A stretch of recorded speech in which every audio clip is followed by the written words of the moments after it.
What if, without any warning, everything you loved was taken from you?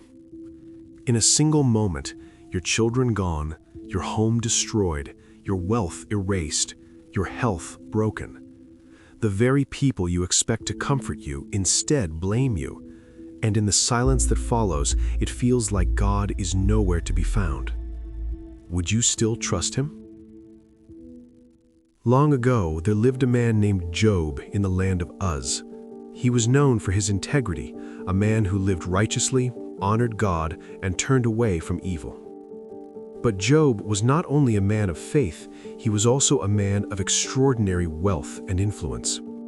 He had a large family, 7 sons and 3 daughters. His household was filled with servants, and his possessions were immense. He owned 7,000 sheep, 3,000 camels, 500 yoke of oxen, and 500 donkeys.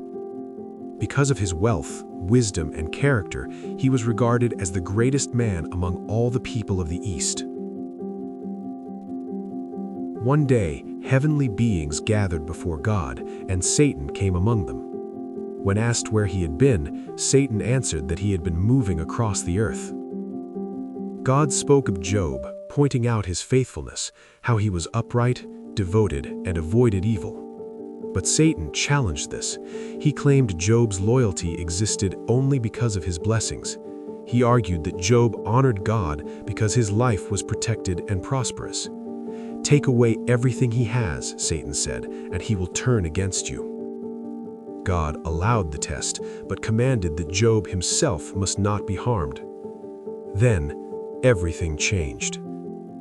On what seemed like an ordinary day, messengers began arriving, one after another. The first came in distress, reporting that attackers had stolen the oxen and donkeys and killed the servants. Before he finished, another arrived, saying that fire had fallen from the sky and burned up the sheep along with the servants tending them. Then a third messenger came, reporting that raiding groups had attacked, taken the camels, and killed more servants. And then came the final messenger, with the most devastating news of all. Job's sons and daughters had been gathered together in a house, celebrating, when a powerful wind struck it. The building collapsed, and all of them were killed. In a matter of moments, Job lost his livestock, his servants, and all 10 of his children. Overcome with grief, Job stood, tore his robe, and shaved his head as a sign of mourning. Then he fell to the ground, not in anger, but in worship. He acknowledged that everything he had once possessed had come from God and could be taken away. Even after losing so much, he did not accuse God. Later, the heavenly gathering took place again. Satan returned, and God once more pointed out Job's faithfulness, how he remained steadfast despite everything. But Satan insisted that the test was not complete. He claimed that if Job himself were made to suffer physically, his faith would fail. God allowed this, but did not permit Job's life to be taken. Soon after, Job was struck with painful sores covering his entire body, from the top of his head to the soles of his feet. His suffering was severe and constant. He sat among ashes, isolated and broken, using pieces of pottery to scrape his wounds, trying to find relief from the pain. Even his wife, overwhelmed with grief, told him to give up, to curse God and die. But Job refused. He responded that people should accept not only good from God, but also hardship. Despite everything, he remained faithful. When Job's friends heard of his suffering, they came to him. At first, they did not even recognize him. They wept, tore their robes, and sat with him in silence for 7 days and nights. Eventually, Job spoke. In his pain, he wished he had never been born. He questioned why he had to endure such suffering.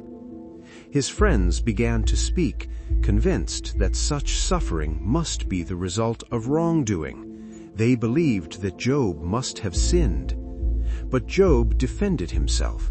He insisted that he had done nothing to deserve this, and struggled to understand why he was suffering. The discussion became a long debate, Job holding on to his integrity, while his friends accused him. Then God answered. From a powerful storm, God spoke, not by explaining everything, but by asking questions. He spoke about the creation of the earth, the seas, the stars, and the creatures of the world, things far beyond human understanding. Through this, Job realized how limited human knowledge is compared to God's wisdom. Humbled, Job admitted that he had spoken without full understanding. He chose to trust God completely. God then corrected Job's friends, saying they had spoken wrongly. He instructed them to seek forgiveness, and Job prayed for them. After this, God restored Job's life. He was given even more than he had before: 14,000 sheep, 6,000 camels, 1,000 yoke of oxen, and 1,000 donkeys. He was also blessed again with 7 sons and 3 daughters. Job lived many more years, long enough to see his children and grandchildren for generations. Job's story teaches us something powerful. Faith is not based on comfort. It is not built on blessings alone. There will be moments when life becomes painful and confusing, when answers are not clear. But even then, God is still present. We may not understand everything, but we can still choose to trust. And in time, God brings restoration, hope, and new life. No matter how strong the storm becomes, God's purpose is greater than what we can see.